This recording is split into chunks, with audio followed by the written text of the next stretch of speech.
আসসালামু আলাইকুম। আপনারা দেখছেন সিবিএন টিভি ইউএসএ সংবাদ বুলেটিন। সঙ্গে আছি আমি শাহনেওয়াজ সরকার। শুরুতেই এসেনশিয়াল হোম কেয়ার সংবাদ শিরোনাম। গ্রিন কার্ড প্রক্রিয়াধীন থাকলেও নিরাপদ নয় অভিবাসীরা। আমেরিকা ফার্স্ট নীতি মানতে প্রযুক্তি প্রতিষ্ঠানগুলোর প্রতি ট্রাম্পের হুঁশিয়ারি। গাজায় চরম দুর্ভিক্ষে শিশু মৃত্যু বাড়ছে, চুপচাপ বিশ্ব। নির্বাচনের আগে অভিবাসী বান্ধব হচ্ছেন অ্যাডামস। এবং বাংলাদেশের আভ্যন্তরীণ ধর্মীয় বিষয়ে যুক্তরাষ্ট্রের হস্তক্ষেপে জনমনে উদ্বেগ। দর্শক, শুনছিলেন এসেনশিয়াল হোম কেয়ার সংবাদ শিরোনাম। এবার বিস্তারিত। যুক্তরাষ্ট্রে গ্রিন কার্ড বা ওয়ার্ক পারমিটের আবেদন প্রক্রিয়াধীন থাকলেও অনেক অভিবাসী এখন ঝুঁকির মুখে। ইমিগ্রেশন কর্তৃপক্ষ আইসের অভিযান বাড়ানোয় আতঙ্ক ছড়িয়ে পড়েছে অভিবাসীদের মধ্যে। গেহি অ্যান্ড অ্যাসোসিয়েটসের অ্যাটর্নি রাঞ্জা বোস জানিয়েছেন, সাম্প্রতিক সময়ে এমনও ঘটনা ঘটেছে যেখানে আবেদন চলমান থাকলেও অভিবাসীদের আটক করেছে আইস। আগে এমন হলে সাধারণত গ্রেপ্তারের আশঙ্কা থাকতো না, তবে বর্তমানে নিয়মের ব্যতিক্রম হচ্ছে বলে জানান তিনি আরও বলেন, যাদের ফর্ম 485 প্রক্রিয়াধীন তারা যেন রিসিট নোটিশ এবং ওয়ার্ক পারমিট সব সময় সঙ্গে রাখেন। পাশাপাশি পিটিশনের অনুমোদন সংক্রান্ত কাগজপত্রের কপি সঙ্গে রাখাও জরুরি। রাঞ্জা বোস পরামর্শ দিয়েছেন, যাদের এখনও কোনো আবেদন করা হয়নি বা আইনজীবীর সঙ্গে যোগাযোগ হয়নি তারা যেন দ্রুত ল ফার্মের সঙ্গে পরামর্শ গ্রহণ করেন। গেহি অ্যান্ড অ্যাসোসিয়েটস অভিবাসীদের জন্য ফ্রি কনসালটেশন দিচ্ছে বলেও জানান তিনি। যুক্তরাষ্ট্রের প্রেসিডেন্ট ডোনাল্ড ট্রাম্প বড় প্রযুক্তি প্রতিষ্ঠানগুলোর প্রতি হুঁশিয়ারি উচ্চারণ করে বলেছেন, এখন থেকে আমেরিকা ফার্স্ট নীতি মেনে চলতে হবে। ওয়াশিংটনে এক কৃত্রিম বুদ্ধিমত্তা সম্মেলনে তিনি বলেন, গুগল, মাইক্রোসফট ও অ্যাপলের মতো কোম্পানিগুলো ভারতের নাগরিকদের নিয়োগ ও চীনে উৎপাদন কার্যক্রম চালিয়ে আমেরিকানদের উপেক্ষা করছে। এ সময় তিনি 3টি নির্বাহী আদেশে স্বাক্ষর করেন, যাতে যুক্তরাষ্ট্রে এআই অবকাঠামো উন্নয়ন, মতাদর্শগতভাবে নিরপেক্ষ এআই প্রযুক্তি ও বিদেশ নির্ভরতা কমানোর কথা বলা হয়েছে। ট্রাম্প আরও বলেন, আমেরিকা এআই প্রতিযোগিতা শুরু করেছে এবং আমরাই জিতব। তার এই বক্তব্যে যুক্তরাষ্ট্রে কর্মরত ভারতীয় পেশাজীবীদের ভবিষ্যৎ নিয়ে শঙ্কা তৈরি হয়েছে। গাজা উপত্যকায় ইসরায়েলের কঠোর অবরোধের কারণে চরম খাদ্য সংকট দেখা দিয়েছে। প্রতিদিনই অনাহারে প্রাণ হারাচ্ছে মানুষ। গত 24 ঘন্টায় অপুষ্টিজনিত কারণে আরও কয়েকজনের মৃত্যু হয়েছে বলে জানিয়েছে গাজার স্বাস্থ্য মন্ত্রণালয়। আল জাজিরার খবরে বলা হয়েছে, 2023 সালের অক্টোবরে যুদ্ধ শুরুর পর থেকে গাজায় অপুষ্টিজনিত কারণে মৃতের সংখ্যা বেড়ে দাঁড়িয়েছে 122 জনে, যার মধ্যে অন্তত 83 জন শিশু। স্বাস্থ্য মন্ত্রণালয় এক বিবৃতিতে জানায়, আমরা অবিলম্বে সব ক্রসিং খুলে প্রতিদিন 500টি ত্রাণ ট্রাক ও 50টি জ্বালানি ট্রাক প্রবেশের অনুমতি চাইছি। তারা ইসরায়েল সহ যুক্তরাষ্ট্র, যুক্তরাজ্য, ফ্রান্স ও জার্মানিকে চলমান মানবিক বিপর্যয়ের জন্য দায়ী করেছে এবং দ্রুত পদক্ষেপ না নিলে পরিস্থিতি আরও ভয়াবহ হবে বলে সতর্ক করেছে।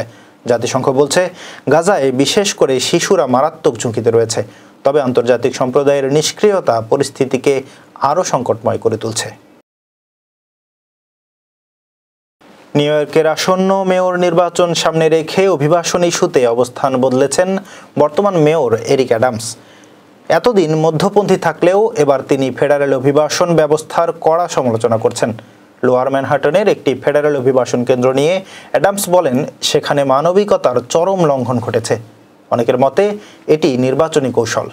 ডেমোক্র্যাট প্রার্থী জোহরান মামদানি প্রবাসীদের মধ্যে জনপ্রিয়তা পাওয়ায় অ্যাডামস অভিবাসী বান্ধব বার্তা দিয়ে ভোটারদের দৃষ্টি আকর্ষণের চেষ্টা করছেন বলে মনে করছেন বিশ্লেষকরা। তবে সমালোচকরা বলছেন, এটি কেবল ভোট পাওয়ার কৌশল, বাস্তব পরিবর্তনের প্রতিশ্রুতি নয়।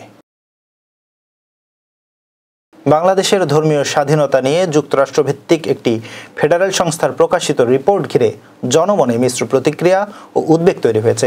ধর্মীয় সংখ্যালঘুদের নিরাপত্তা ও সংবিধান সংস্কার নিয়ে ইউএসসিআইআরএফ এর মন্তব্য অনেকের কাছেই দেশের অভ্যন্তরীণ বিষয়ে অনাকাঙ্ক্ষিত হস্তক্ষেপ হিসেবে বিবেচিত হচ্ছে। সাম্প্রদায়িক রাজনৈতিক পরিবর্তন, সহিংসতা ও ধর্মনিরপেক্ষতার প্রশ্নে সংস্থাটির প্রকাশিত তথ্যে সরকার ও সমাজের বিভিন্ন পক্ষ স্পষ্ট অবস্থান নিলেও সাধারণ মানুষের একাংশ বলছে, বাংলাদেশ একটি স্বাধীন সার্বভৌম রাষ্ট্র এবং অভ্যন্তরীণ ধর্মীয় ও সাংবিধানিক বিষয়ে বিদেশি মন্তব্য গ্রহণযোগ্য নয়। বিশেষজ্ঞদের মতে, সংখ্যালঘু সুরক্ষা ও ধর্মীয় সহনশীলতা নিশ্চিতে সরকারকে অবশ্যই কার্যকর উদ্যোগ নিতে হবে। তবে বাইরের শক্তির সরাসরি মন্তব্য অনেক সময় দেশের অভ্যন্তরীণ ভারসাম্যকে ক্ষতিগ্রস্ত করতে পারে। এ বিষয়ে একটি বেসরকারি গবেষণা প্রতিষ্ঠানের গবেষক বলেন, যুক্তরাষ্ট্রের এই ধরনের পর্যবেক্ষণ শুধু রাজনৈতিক চাপের মাধ্যমে হয়ে ওঠে না, অনেক সময় তা সাম্প্রদায়িক উস্কানির ঝুঁকিও তৈরি করে। দর্শক, এবার কর্ণফুলী ইনকাম ট্যাক্স সংবাদ শিরোনাম। নিউ ইয়র্কে জুলাই গণ অভ্যুত্থান দিবসের প্রথম বার্ষিকী উদযাপন।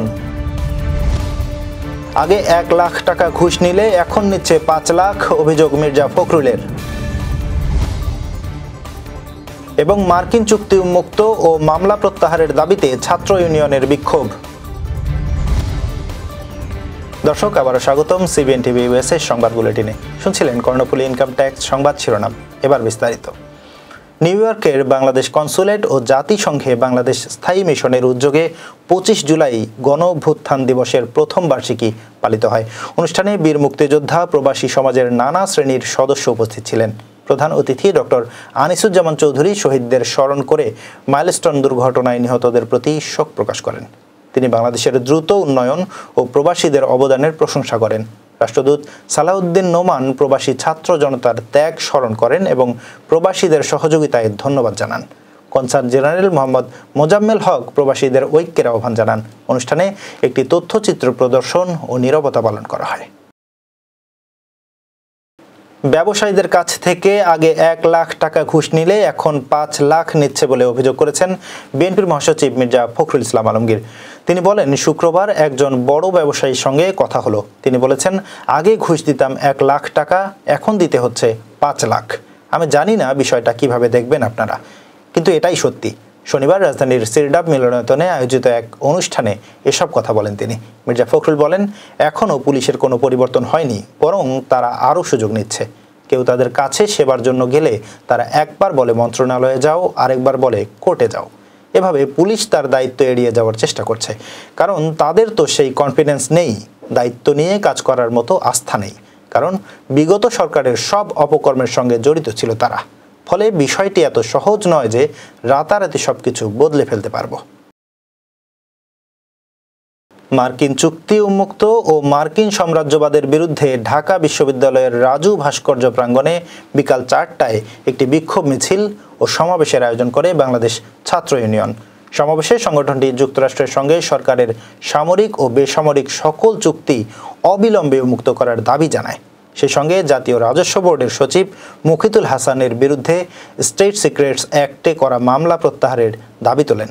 ছাত্র ইউনিয়নের নেতৃবৃন্দ বলেন, দেশের স্বার্থবিরোধী গোপন চুক্তি জনগণের জানার অধিকার লঙ্ঘন করে, পাশাপাশি রাষ্ট্রের বিভিন্ন স্তরে মত প্রকাশের স্বাধীনতা হরণ করে, ভয়ভীতির পরিবেশ সৃষ্টি করা হচ্ছে।